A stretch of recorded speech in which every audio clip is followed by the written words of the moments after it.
Few things are as powerful as love. Poison is yet beautiful.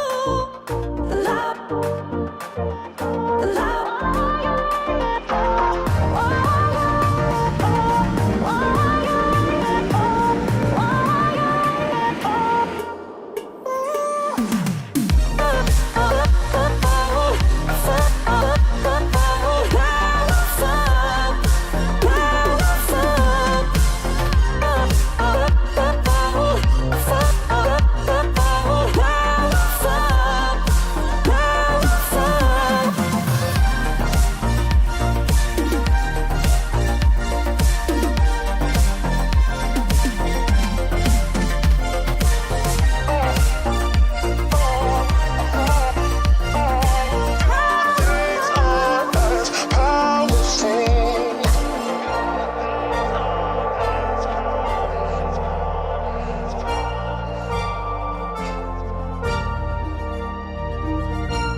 About to leave, already packing.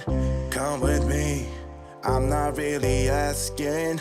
We'll get away to a place where we don't know. About to see the world in action, what we can be. Life with no distractions, we'll get away. This is what we waited for. Take my hand, we'll make it somehow. We can't miss out. I'm done living life with the lights out. Die with my own doubts. Be free with me. Let's go, let's be free with me.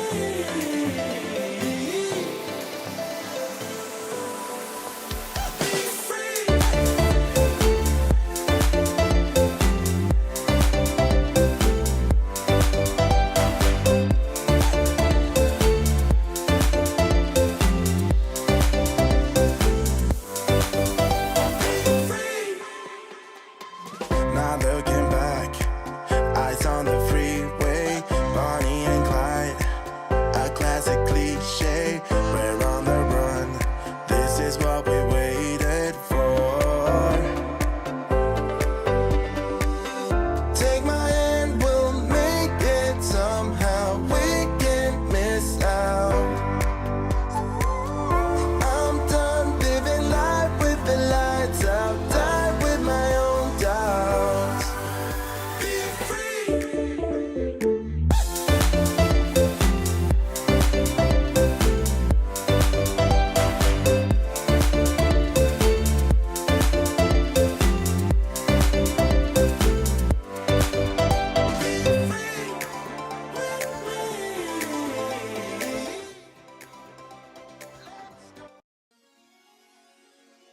Let's go. Welcome.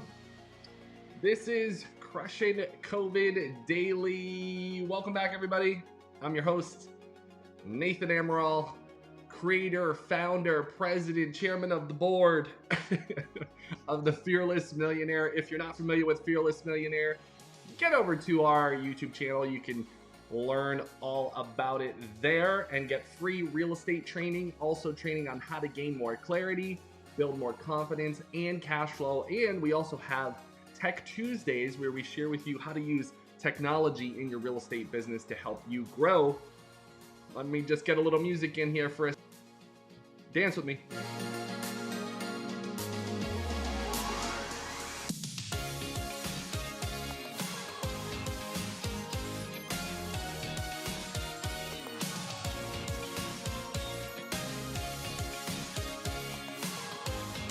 Yeah, I know you guys like that intro. Everybody's loving that intro. By the way, if you are interested in listening to any of our music, you can get over to you can search for any of our music right on any pretty much popular streaming platform that's out there. All you have to do is search Fearless Millionaire and you will have access to it. So you can search on if you have Apple Music, if you have Tidal, Spotify, Pandora, and I think we're on like 30 other platforms around the world. We actually just entered China, which is really interesting because the Chinese market is very large, but we just had a huge audience. It was kind of surprising because our monetization on the music just kind of like started peaking up, and I'm like, why? And all of a sudden I found out that we have an audience in China. That's great. So, and things there are it's really interesting when you break into the Chinese market. Because things there are done a little differently, as many of us know. So here we go. We are today we're going to be covering about how to work with motivated sellers. And but before we get into that, speaking of what's going on with COVID, we are literally here. We're 5 days away from opening up. But as I was coming into town today, one of the cool things was, speaking of the Chinese market, there's a few Chinese stores that have already opened up here, which I think is great. People are already progressively like lining up outside the doors to start, purchasing goods. Restaurants are not open yet. Banks have been open, one person at a time. But I've also yesterday was talking to a few investor friends, and they said things are starting to open up as well in their state. So that's fantastic. That's great. And I hope that continues around the world so we can kind of ease back into, let's look at it this way. I don't think we're going to go back to normal life. I mean, do you? I mean, will things go back to being the same? I hope not. I don't really like the way that sounds. Like, I don't want to go back to the way things were. Of course, we want to what? We want to be able to go to restaurants and not make it seem weird that we're like brushing up against somebody or whatever, or when we cough in public that, everybody's not like shocked or in fear, right? So of course we want to go back to those norms. But I think now going back, as we ease back into, normal life, I think we're going back with a new perspective. I know I am. I think we've been on lockdown here for probably over 70 days. So the total thing will probably be about 75-ish days if I do the math right. And I know I haven't gone back the same way. It's so interesting because during this lockdown, there's been a few business shifts, but more importantly, man, during this lockdown, I updated our Clear the Fog program. Actually, we named it Clear the Fog. There is a program that you can check out. It's probably in the link above or below, depending on where you're watching. And that Clear the Fog program is a training that I've taught for many years, over the past 10 years, to thousands of people, but directly, like face-to-face when I'd speak at conferences or private small group trainings. And so what I ended up doing was I had it online, but it was like not as interactive. And then recently, during COVID, I did an upgrade to it, and I redid all the videos. I did it all during COVID, and so that was really good. And it's been impacting a lot of people's lives. And like every day, I'm either getting emails or comments from people it's really helping them impact their real estate investing business. And that's fantastic for people who are, and who's it for? The Clear the Fog program, that's what I ended up calling it. It's a 14-day challenge where real estate investors who are maybe just getting started, it's actually best if you're just getting started, but most people, don't feel this until later on. But if you're just getting started, it's great for you. If you've been investing or trying to invest in your first real estate deal, second or third, maybe you're stuck on your second or third, that's also a great program for you. And you can get into it. And the cool thing is there's some really cool pricing in there, some COVID special pricing. We're basically giving it away. Yeah, so you can get into that. The link is going to be in one of the descriptions. If you're over on Facebook, by the way, if you're new, let me know. Say hello in the comment section so I can say hello back to you. Hopefully the comments will work today with no problems.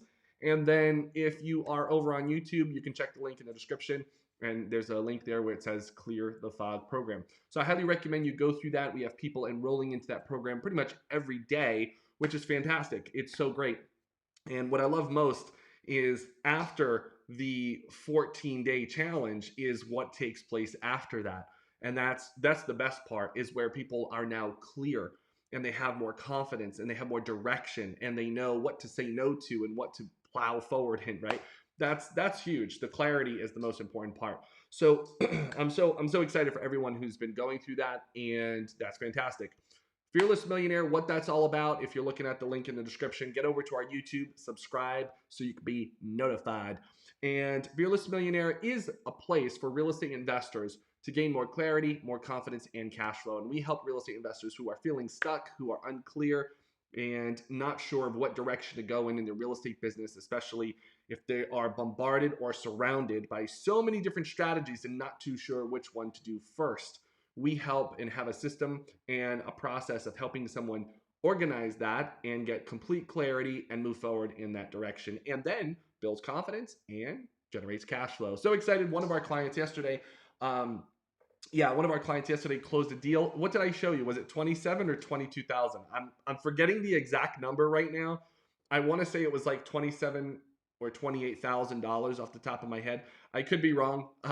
Go back into yesterday's video and check that out. But one of my clients just closed a deal yesterday, and they're making somewhere in the $20,000 to $30,000 range. So that's fantastic. That's the things I really like, and I'll probably have them on a future interview, not on this show, but on a future interview. I like to usually these days I like to interview my successful clients, because years in the past, I wasn't really, I've helped so many real estate investors, but I wasn't really like into being online. I wasn't really like out there. My sphere, my world was the conferences and speaking and over the phone world. That's actually where I've helped a lot of real estate investors. Oh, and face to face. For many years, I was actually hired as a real estate coach to go into someone's backyard, their local market, just like my coach did for me, 12, 13 years ago, and help them build their team, help them actually get started in their real estate business and put all the pieces together. So I've actually done that too. And unfortunately, I wasn't so savvy. I don't want to say savvy, but I wasn't so disciplined to actually get videos of every single person. So but I'm working on that. So one of the things I want to be doing is sharing more interview stories with you, and success stories of the clients that I'm working with. And we have some of those already on our YouTube channel. Some of them are old, some of them are new, but we'll be updating those as time goes on. And also, I want to let you know, tomorrow I have a special guest coming on board who's going to share what he's been doing during COVID and how he's been making some tweaks in his business and what he's been, not only perspective. I've known this guy for a long time. I don't want to give his name away yet, but I've known him for a long time. And one of the things we've actually been in masterminds together. We actually met at a conference. We've done interviews together. We've brainstormed together, and he's one, not only is he's a funny guy, but well, he makes me laugh. But not only is he funny, but he is so intuitive, and he's hired by top really big companies where they fly him out, and that's one thing we have in common, is we're both consultants in different areas, but in different industries, but we have both consultant mindsets, and he's really good at what he does. So I'm excited to bring him on here tomorrow, where he can share his insights with you about what he's doing during COVID and how he is crushing it during this season. All right, great. So I think we got that welcome intro out of the way, and we're going to talk today about motivated sellers and what they are. This has come up actually in the comments, where people were asking me, well, how do I know what a motivated seller is, and what is it? How would I identify them, and where can I find them, right? And yesterday in the comments, I was having quite a bit of interaction with some of our viewers, where I was saying that, the question was, the only place they knew was to go get a seller was from an agent or a broker, right? And that's actually not the case. So I want to break all that down today. I really want to clear that up and clear the fog on what truly to look for in a motivated seller and how to identify and find them. All right, before we jump to that, there's a link right down there below. We have over 19 people I think we're probably at like 22 right now because that was yesterday when I checked. So maybe 22 and above. Who knows? Fearless dash giveaway. There it goes. It just scrolled down. Yeah, yesterday when I checked, we had 19 people who were trying to compete in the entry. And by the way, so it's right there scrolling down right now. And listen, guys, you can enter multiple times to win. So if you show up every day and enter every day, it increases your odds of winning as many entries. And then we also add videos or extra things to do uh, every week, so it can help you add more entries. So the more you enter to win, the more chances you have of winning. Whoa, what do you win, Nathan? Check out the link below. Basically, I'll give you a verbal because I don't want to mess up my screen in the background here. But I'll give you a verbal is we're giving away 5 lucky spots to individuals, real estate investors, you guys, who are interested in learning how to invest remotely. Okay, specifically remotely, not backyard. We're not going to talk to you about your backyards. We're going to talk about remote real estate. Why? Well, because I'm here in Portugal. I invest here. I live here sometimes. And then I also live in Uganda and I invest in Uganda and also in the United States where I, you know, invest there but don't live there as much anymore, and have a bunch of investing going on in the United States. So we're going to share with you how to build a real estate investing business remotely. So that's even if you want to stay in the United States, that's fine, okay? But even if you want to leave the United States and live somewhere else, and join the expat community. Do you guys know what an expat is? I'm not going to tell you. If you know what it is, take a guess in the comments below. Just curious if you know what it is. Join the expat community, and you'll be able to, invest remotely, and be able to live anywhere. And we'll show you how to do that by building a business online, building an online business, which has been, which has been such great timing to do that because of COVID. And what better way to shove it to COVID by saying, you know what, COVID, I'm going to do this anyway. I'm going to make money regardless of what you bring my way. And making money online is a beautiful thing. I've been doing it for many years. And in previous videos of Crushing COVID, I shared with you how I've made money online as a consultant, as an affiliate marketer, and also as in real estate investing, remote real estate. So I made money online in many different ways, and having multiple streams of income. And the good thing is you can do it too. It's just a mindset shift. And so if you're looking for that kind of training, join us in the giveaway. You may have a chance to win. Okay. Now that we got that covered, I want to transition into over how to find motivated sellers. And let's share the screen. Ba, ba, ba, ba. Ba, ba, ba, ba, ba. This is when you need some little, dancing music. Dancing music. Okay. Nope. Not that screen. That screen. All right. So what are motivated sellers? By the way, a lot of this, which probably needs an update. I mean, the logo is even our logo is old down there. That's our old logo. We'll have to update that. So we gotta do an update. We gotta do a 4.0 on our real estate training program. So motivated sellers, and this actually comes from our Fearless Millionaire Investor Startup Guide. Okay, which is a very extensive training program. It not only has this guide, but it also has videos and it walks you step by step on how to get started investing in real estate. However, it starts off locally. It starts off in local real estate. The training that we're going to be talking about here. Hey, why can't you see me? Nobody said anything. Nobody said anything. Where am I? There we go. Don't you want to see me? All right. So, so this is going to teach you how to do that. And what we're going to focus on today is motivated sellers. All right. So what is a motivated seller? A motivated seller, these are sellers who will want to work. You will want to work with the most.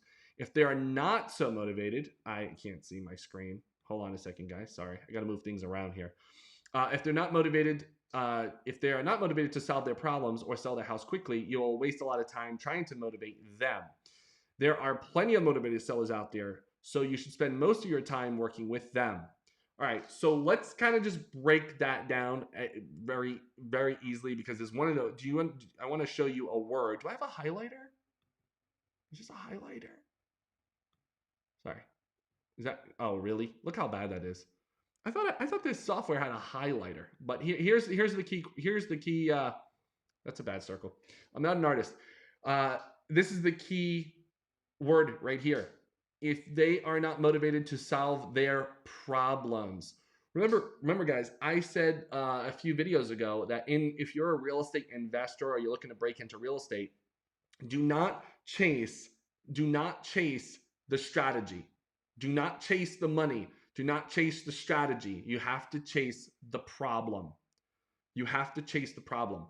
And I'm going to share with you a bunch of problems right now that people will have as a motivated seller. If you don't chase the problem, then you're going to just find yourself wasting a lot of time and money on seminars and courses and CDs and audio books and all that stuff. You're going to spend a lot of time because you're not focusing on people's problems. You're focusing on your own problem, which might be you want to make more money, right? But that's not how you make more money in any business. In business, you have to solve people's problems. Yesterday, I was with a good friend of mine who is not only a neighbor, but he's also an investor. He also is in real estate. He's in real estate short-term rentals. And we were having this great talk outside of the tower project, and we were talking and we were just going back and forth. And I was, again, one of the ways that he had mentioned was, well, the only ways that he could think of was finding a motivated finding a seller was through an agent. But no. There's many more ways to do that. And I was explaining some of those to him. And I'm going to I'm going to blah, blah. I'm going to share those same things with you, right? Today, like right now. So let's keep going. If a seller is unmotivated today, it doesn't mean that they will stay motivated forever. That's really important, okay, to understand. This is also known as follow-up. And you know what's in follow-up? Fortune. The fortune is in the follow-up. Guys, I'm doing all this drawing for you, and you can't even see my screen. Sorry, that's my fault. All right. They have not had, I'll read, right? They have not had something that could probably be worded a little different. They have not had something that is a strong enough motivation yet. That is why that's why follow-up is very important in this business. There's a fortune in the follow-up. Sooner or later, that person who called you but was not ready to deal with their situation will be ready. They'll probably won't call you as you need to follow up with them. Okay, one of the most motivated sellers in this business is someone in foreclosure. Okay, and actually, guys, this is actually how I started real estate investing.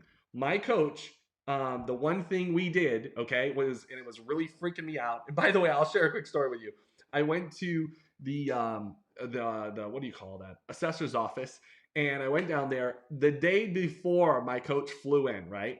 The day before he flew in and he was going to work with me for those 3 days, I went to the assessor's office and I asked them for the list of foreclosures, right? And they said, oh, we don't have that. Sorry, see ya. Okay, it was short and brief, and I left there with my head down, like, really?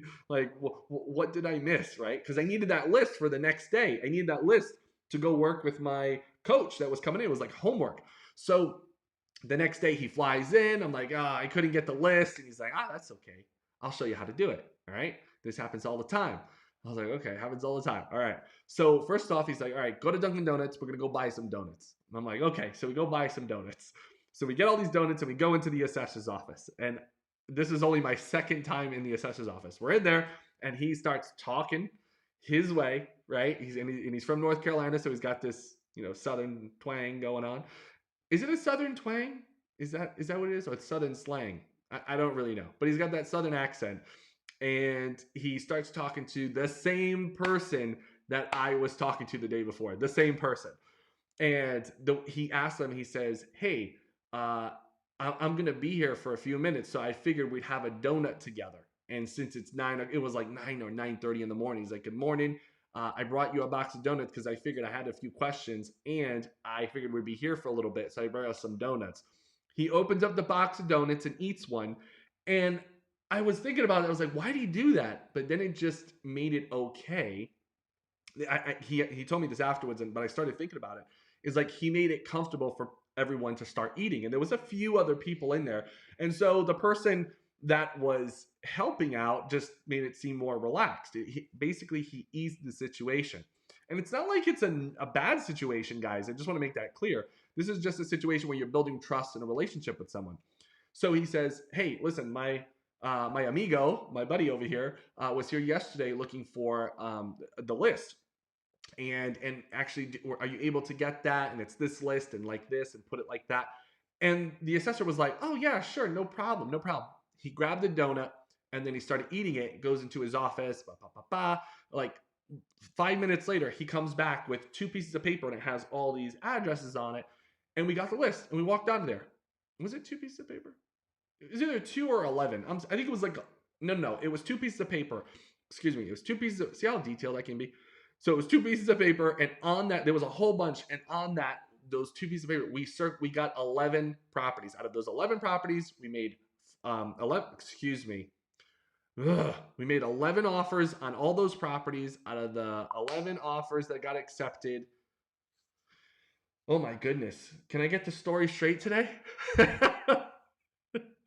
Out of those 11 offers, 4 got accepted, and we closed on 2 of them. I don't know what's going on. Thank you, Sarah. I appreciate that. It's the Southern drawl, y'all. Thank you. I'm having a drawl right now. I can barely talk today. I don't know what's going on. All right. So So let's go back. When dealing with people in foreclosures, we have a huge advantage. We have time. Time is usually on our side. Therefore, there is a definite date the owner needs to make a decision about what to do. The closer they get to the date, the more motivated they become. This is very true because the foreclosure process takes time, usually 90 days, 60 days, 30 days, eviction notice, sheriff shows up, you're on the street. Follow up with all the leads until they have become either sold or solved their problems.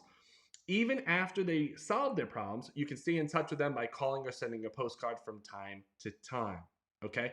So that is an example of a motivated seller. Okay. A foreclosure situation. I'm going to jump down and I'm going to show you a list of reasons for motivating factors. Yes, motivating factors. As mentioned earlier, finding motivated sellers is a key to finding good deals. Money. You like that? Okay, maybe I should change that to green. Like that. That's my dollar sign, yo. Like that? Where's my cha-ching? We got it. The most motivated sellers are going to be motivated for 2 reasons. Either their motivation has compounded because they have more than one problem, or you mentioned in the previous section, they have a deadline they need to sell by. Okay, here's a list of 24 motivational factors. Again, 24. Let's go over these one by one, okay? Number uno, vacant house. Okay, a vacant house. Well, what is a vacant house, right? What is a vacant house? Post it in the comments. What does a vacant house look like to you? Be descriptive.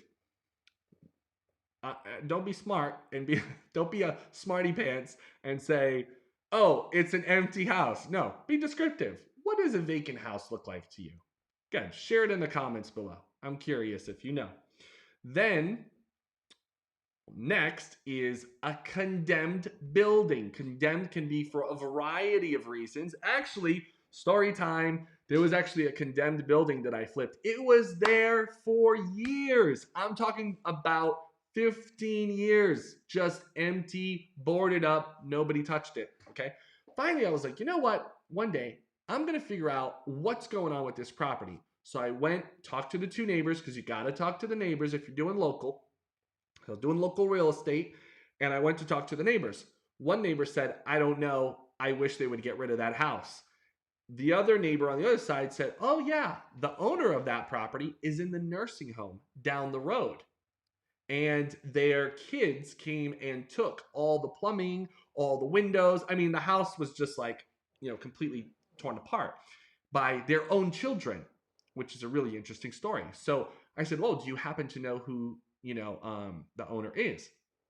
And they said, I don't know, but if you go to the town, because it's condemned, if you go to the town, you can find out the information of what's going on. So I was like, okay. So I went to the town. They told me why I was condemned, and they said I had to go I had to discuss this with the owner. And I guess this woman at the county office, the deeds office, already knew the situation. She's like, you're not the first one who's come in here about this property. I said, oh, really? She's like, yeah, people ask about this property at least twice or three times a year. And I said, well, how come no one does anything with it? I said, I think because the owner is in the nursing home, and I think everybody's just kind of waiting for them to pass on. I was like, what? I said, well, the owner's name was right there. So what I did was I went to the nursing home. I did. I went to the nursing home, found the owner. Unfortunately, the owner, and maybe someone had did this before, but unfortunately the owner was not all there, like Alzheimer's, dementia, and all that stuff. So maybe other people had gone behind me and tried to do this strategy. I'm not sure, or tried to contact them, because the kids of the property were like they were like nowhere to be found. Really, really interesting and sad situation. But anyway, I ended up leaving my contact information with the manager of the nursing home and said, listen, I'm an investor in the area. I came with my own little spiel. I'm an investor in the area, and I really want to get rid of this eyesore. There's some people in the area that are just tired of seeing this really, bad property. I'm trying to help them out. And she said, oh, you're so nice. That's so nice of you. And I think she was kind of taken about my age. She was really kind of pointing out that I was young. And she's like, look at you trying to help the community, right? She had those kind of comments, right? So anyway, I left her my card and my number and all that stuff. And then what I ended up doing was I followed up. Now, I followed up 6 months later. And well, I know the first time I followed up was earlier than that. Maybe like 3 months later, the woman hadn't passed. But then come to find out, the woman had passed. And lo and behold, long story short, guys, because this is a long story. But long story short is I ended up putting that property under contract. I had to work a deal out. It was a unique situation because it was condemned, and I had to work with the deeds office, the county. So anyway, long story short, I ended up working with a developer who is an insurance agent, and I already had flipped deals to this guy many times. He was an insurance agent and a builder, and I had already flipped. I did probably like over $100,000 of deals with this guy, and so I called him up and I said, hey, I got this deal, but I would want to be included on the deal outside of closing. Can you pay me outside of closing? Because I can't be on it because you need a license because it's condemned or something like that. It had something to do with like a builder's license. I didn't have that. That's something the county was looking for. So I went back to him, the insurance broker, contacted him. I said, hey, this might be a good deal for you. Can you just pay me, out of this deal? And he was like, oh yeah, sure, no problem. Now, I don't recommend this, but we didn't even do an assignment contract, by the way. I do not recommend that. But I had such a good relationship with this guy. This guy and I already had done many deals together. So he just paid me out of closing. I made $5,000 on that deal. Now, that's not too bad just for trying to find out who the owner was, going into the nursing home, talking to the neighbors, going to the deeds office. I would say maybe less than 10 hours of work for $5,000 at the young age of like 23. That's huge. That was really cool. And it was a great deal. It ended up being a great deal. And they ended up tearing the house down. They tore the house down and subdivided the land. That's the last thing that I recall that happened to that. So let's continue. Let's keep going. Estate sale, right? There's estate sale. Failing health, right? If someone has failing health issues. An inherited property. This is really common, right? An inherited property, a lawsuit, right? If someone's going through a lawsuit and they need money, they're going to need some funds. They might sell their house. They might be in I like to call it a little pickle. They're stuck in a pickle, like a pickle jar. Everybody's all squished together, so they got to get out of it, right? All right, then retirement. Some people are looking to sell for retirement purposes. Bankruptcy, expired MLS. Guys, this is one I think people miss altogether. If they like to work with agents, I love agents. I'll hug you. You guys are great. More power to you for selling properties. Okay, when to sell properties. However, when agents can't sell a property, that listing goes to the expired listing. Now, you can work with agents to get their expired listings, or you can go, find the owner. Here's the thing. Okay, what's the problem in an expired listing? If you know it, post it in the comments. I want to hear. I want to hear from my smarty pants members if you happen to know. Okay, if you don't know, I'm going to share it with you anyway. But an expired listing is the problem is the agent didn't sell the house. Why? Where's the problem? Is the property too high? Was it not evaluated correctly? Right? Was the agent not professional? Was the agent sloppy? Did the agent not care? Right? All those things. Those are all problems. Those are all problems. So, but this is another way to get deals. And actually, you can actually have, you don't have to be an agent to get expired listings. You can actually have an agent work on your team to help you get these expired listings and make offers on properties. All right. Title problems, liens, foreclosed properties, like I mentioned earlier, which would also be bank real estate owned properties when the bank holds a property. I want to make something very clear to you guys. Banks are not in the business of holding real estate. They are in the business of what?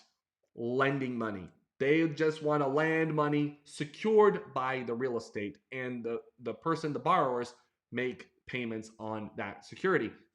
So when a bank is holding a property, it turns into a liability on their books, not an asset on their books. So what they try to do is get out of this situation. And pretty much all banks, pretty much every bank has real estate owned properties. Why? Because banks are often in the business of foreclosing. It's just a normal part of life. Here's the thing, guys. If you look at this list again, whoa, what just happened? I'm sorry. I got like things flashing on here. Guys, if you look at this, a lot of these issues can put a property into a bank RE owned property. Failing health, right? Someone could have failing health, not make their mortgage payments, and it goes to the bank, right? Someone could be in a vacant house, for some reason. I don't know what would happen, right? But if it's a vacant house and they're not making their mortgage payments, boom, can turn into a foreclosed property. So there's maybe there was a lawsuit, an issue, and they still didn't make their payments, or there's a legal battle, whatever it may be. That could potentially go either way. Actually, it could go either way, down or have to get settled in a lawsuit. So there's a few areas there that can turn that property into a foreclosed property. The bank doesn't want to keep the property. They want to give it to you. Now, well, they want to give it to you. I'm thinking of a conversation I had yesterday. I'll give you an example.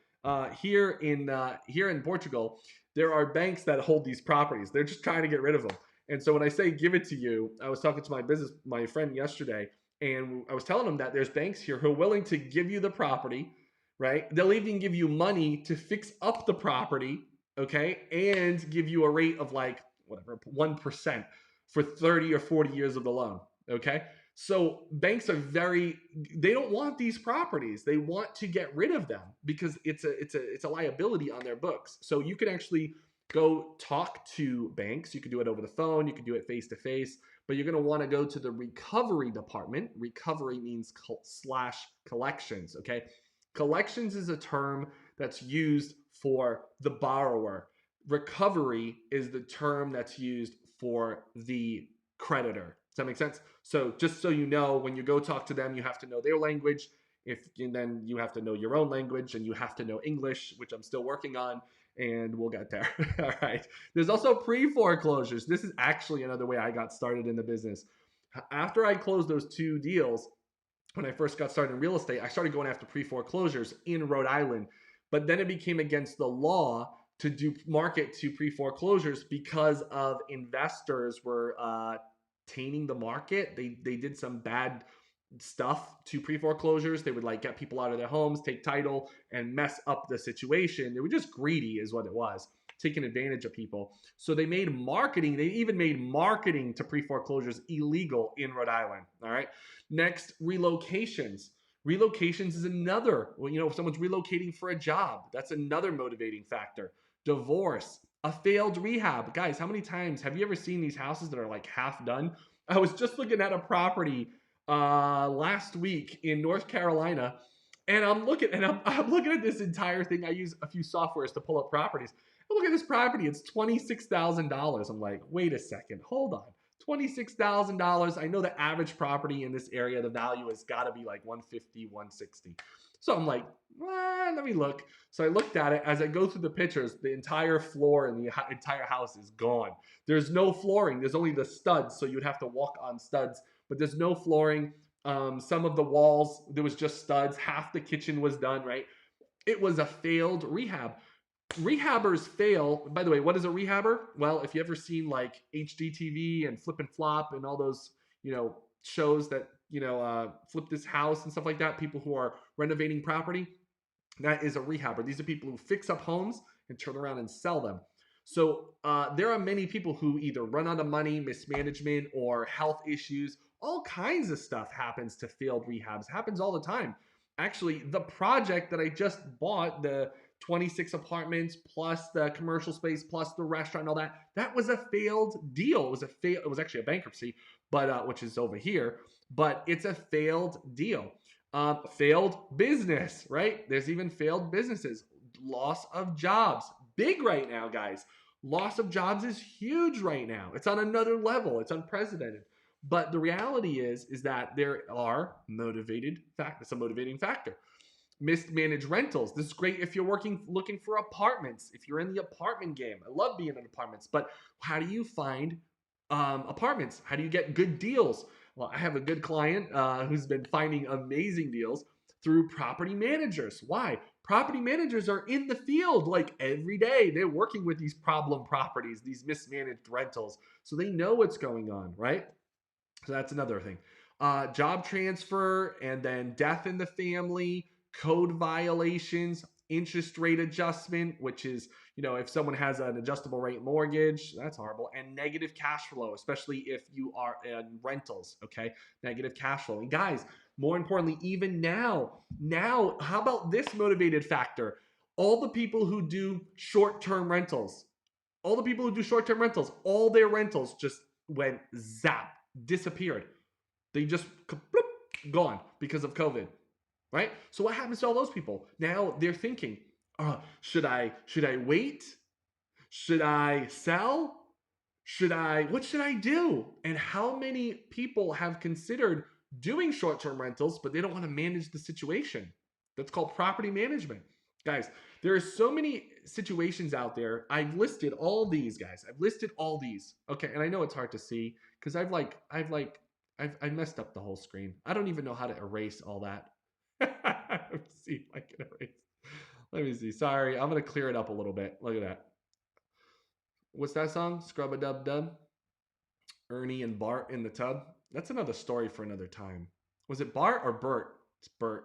All right, guys, I'm clearing up the screen a little bit for you. There's probably a better way to do that too. Here we go. Yeah, so I want you to just relook at all these, right? And I want you to see all the what? Problems. These are all problems, guys. These are all problems. And you have to identify I don't know how that just happened, but that's amazing. You have to identify what problems do you want to solve. See, here's the thing. Some people don't want to deal with bankruptcies. They just maybe don't like the process. They don't like the paperwork. For example, some people might not want to deal with divorce situations. Maybe they went through a divorce, so they hate divorce in general. They don't like people divorcing and they think it's such a bad situation. So emotionally, they're not into that, right? Or maybe people don't like dealing with death, right? Where is it? Death in the family. Maybe you don't like dealing with probate deals, right? Death in the family, at the estate sales, right? Maybe that's not you, right? Here's the thing. You have to identify with the problems that you don't mind working because they involve different situations, right? So for example, a vacant house is going to be a different situation than a bank REO, right? Just in people, right? If this is a vacant house, you might be in a situation where the owner is out of state and is not interested in the property anymore. That's a different conversation than talking to someone at the bank, right? So maybe you love working with bankers and you love having that professional, more organized conversation, right? To get deals. That's a much different conversation than someone maybe working with a lawyer in a lawsuit situation or a divorce case, right? Or a seller who has a vacant property, right? These are different conversations. You first have to identify which ones seems in like you would enjoy solving. There's a problem there that you have to solve. And once you understand and narrow down what problem you're going to solve, then you have the opportunity to really dive in and start marketing to those motivational factors, those people who have these problems. And that's what we call pain points, right? These are all pain points. These are issues, pain in their life, mental pain, mental stress, right? These are things that happen every day. All right, guys, notice how I said, I never mentioned once here anything about go online to Zillow.com, go to Realtor.com, Century 21, call your local real estate agent, and nothing against real estate agents, guys, nothing against real estate agents, but as you're buying real estate, you want to get the best deals. And the best deals are not always on the MLS. Majority of the time, they are not on the MLS. You can have an agent that you can work with to help you maybe find deals, maybe off-market listings or expired listings. But agents are great when you're selling a property. You need to sell a property, maybe you're fixing it up, turn around selling it. Great, have an agent help you. Have a property you're looking to put renters inside. Great, talk to a property management company or an agent to get you someone to rent it out. Right? Those are great ways to work with agents. But if you want, here's the secret, guys. Here's the thing. In real estate investing, when you're investing in real estate, you don't make money on when you sell the property. You make money on the buy. You make money on how much you pay for the property. Does that make sense? You make money on how much you pay for the property. If you paid too much, then you lost money. It's not about what you can sell it for. See, listen, if you bought a property, can I do this? Yeah, let me try. Well, I was just going to visually show you, but like if you bought a property for $100,000, right? And it's only worth, okay, guys, it's only worth $102,000. Look at this. This is when I need my notepad to scribble on. All right. So how much money, if it's worth this is worth, and this is what you bought it for, right? How much do you have? Well, most people would think, well, I made $2,000. No, you're wrong, because you forgot closing costs. So you actually are still in the negative. What you want to do is, if the house is worth $102,000, right? If it's worth that, you want to get this at 60,000. Whoa, 60,000 and below, right? You want to get that. I don't want to say negative 60,000, but you want to get that at 60K or 50K. You got to get it below so you can build in you need to build in equity into the deal so you can make money in the deal. As a real estate investor, you're in business. You're not going to live in the property, okay? You're not going to live in the property. And normally, if you're buying property you're going to live in, most of the time you're going to pretty much get closer to the asking price or the market value, especially if you're looking to live in a more desirable area and live a better life, that kind of stuff, okay? But some people, what they like to do is they like to buy a property that needs work, that needs a rehab, and they live in the property, they fix it up along the way, and then they sell it in a few years. You can do that too. So there are people who do get properties at foreclosure or need work and rehab work, and they live in it, they fix it up along the way, become owner occupied, and they turn around and sell it. But how do they get a great deal, and how do they make money for their effort of fixing it up and then selling it? They buy it at a discount, right? You have to get it at a discount. That's what's so important about real estate investing. If you're not doing that in any of your real estate deals, you're not making any money. You're not making money at all. You cannot buy something at retail price and expect to make money at retail price. It doesn't make sense. That's not business, right? So it's like, for example, if Walmart was to buy stock there with shelves with towels, okay, and it cost the manufacturer, $1. I'm just hypotheticals here, guys. If it cost the manufacturer $1 to make it, and then to sell it, they charge $2 to Walmart. And if Walmart bought that for $2 and then turned around and sold it for $2, how much did to you or me? How much did Walmart make? Absolutely nothing. What's the point of that? That's what's called wholesale. And there's manufacturing costs, there's wholesale costs, and then there's retail costs. Now, the beautiful thing in the world today, which we've seen more and more, is the middleman wholesaling has it's been slowly disappearing. And I believe in the near future in real estate, it's just going to be a lot of people who used to wholesale a whole bunch of properties. Don't get me wrong, it's not going completely away, but the middleman is, because of technology, is slowly fading away. We've seen this with things like Amazon, right? We've seen it with Uber and Lyft, and I could go on and on, but you guys get the idea, right? We're seeing more and more. Tesla, for example, Tesla has taken away the middleman because what? They don't have car salespeople, right? There goes the middleman. You understand? So what else is there? There's one more I was going to say. It's that, oh, well, they've done the same thing. It's that car dealer, Carvana, where you order your car on your phone and the car gets, comes to you and then you try it out and all that, right? Anyway, you get the point. It's taken out the middleman. It's taken the whole middleman out of the equation. So that is also going to be coming into the real estate market as well.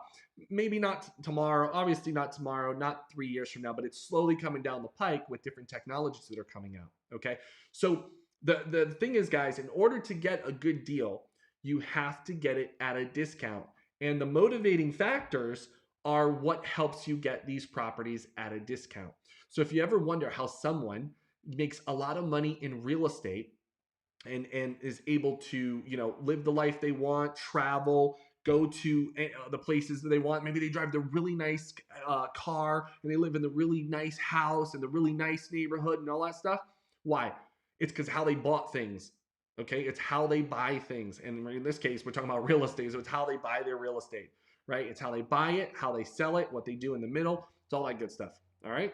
All right, guys. I hope this has been helpful. I hope you've learned something here about different ways to find motivated sellers. More importantly, I hope you've discovered that you really need to focus on people's problems and not strategy. Does that make sense? You need to first focus on a problem you're going to solve, which would be in a strategy, not keep chasing different strategies. You got to focus on a problem you're going to solve and go and get in the strategy that will help people in that situation, and then keep doing deals that way. Find out what the marketing is going to be. Because in speaking of marketing, this is the point I wanted to share with you guys. You can't have the same kind of marketing for someone who's going through a divorce. Okay, it's very different marketing. Someone who's going through a divorce to someone who's in a pre-foreclosure, or let's say, give me another one, because sometimes those two can happen simultaneously. Let's say a failing health, right? There's a health situation and divorce. These are very two forms of marketing. Very different. And let's say a loss of job, right? So no finances coming in, is very different than retirement. It's a different type of marketing. So that's the whole point here. The reason why you need to get targeted on your marketing is because your client, your seller, has a motivating factor, and you need to be able to cater to that specific factor. And the better your marketing is, the better the target is, and the marketing, copy and the advertisement to them, the more personalized it is to them, the better it's going to become. The more they're going to feel like, wow, this person knows my needs. If you send a marketing letter that goes to a pre-foreclosure and they're going through a retirement situation or whatever, a bankruptcy, okay, that's a totally different letter, right? The wording is going to be different, right? So you have to identify your target audience that way. All right, guys. Again, I hope this has been very helpful. And if you have any questions, even during our live, you can throw them in right now. If you have any questions about anything I just said, you can throw them in the comments now, or even in the replay. If you guys are catching this later, I found a lot of people, post comments in the replays also. That's okay too. Just leave your comments below and I'll get them answered for you. And let me jump to Clint. Yeah, Clint. No problem, buddy. You're welcome, man. Take care. Yeah, but if you guys have any other questions about, motivated sellers, and maybe you're not sure on what to do or how to find them specifically, maybe you're just wondering like, man, I still need to know what strategy of real estate am I going to do? How am I going to get started in this real estate game? What do I need to do? Well, that's where you need to check out the links. Why does that keep doing that? That's where you should check out the links either above or below this video, and you can start going through the Clear the Fog program, and that program will definitely help you understand, give you a good clear guidance of what it is you need to do for your real estate strategy. More importantly, give you clarity on what you're doing in for your business. You can also go to our YouTube channel and you can subscribe and get notified on every time we do a training for real estate investors on how to build their business, how to get more deals, how we do it a whole bunch. We even do Tech Tuesdays. There's a whole bunch of training in there. So I would recommend you get over there and you can start, start learning the business also from our YouTube channel. There we go. Thanks. And that's it. All right, great guys. I am so glad. Let's get a little music in here. Why not? Gotta wrap it up with some music. Gotta love some music. All right, guys. Oh, that's the wrong song. No, I don't. I like you guys like the Be Free song, by the way. If you like the Be Free song, let me know in the comments below. Like I said, you can also check all our other music. We'll get away Apple to a Music, place where we don't Spotify, know. Tidal, Pandora, and pretty much any other music About to apps see and services. Just type the in world in Millionaire. action, Look at our what playlist, we look can at our be. new releases. We Life have with new no releases coming out distractions, next month. we'll So get go away. check This is what we waited All right, guys. for. It's been great. I'm so glad we've been able to spend this time together today. And Take my hand, we'll make it somehow. We let's get go. this out. I'm done living life with Fearless Millionaire. I am a fearless millionaire. I am a fearless millionaire. I am a fearless millionaire. I am a fearless millionaire.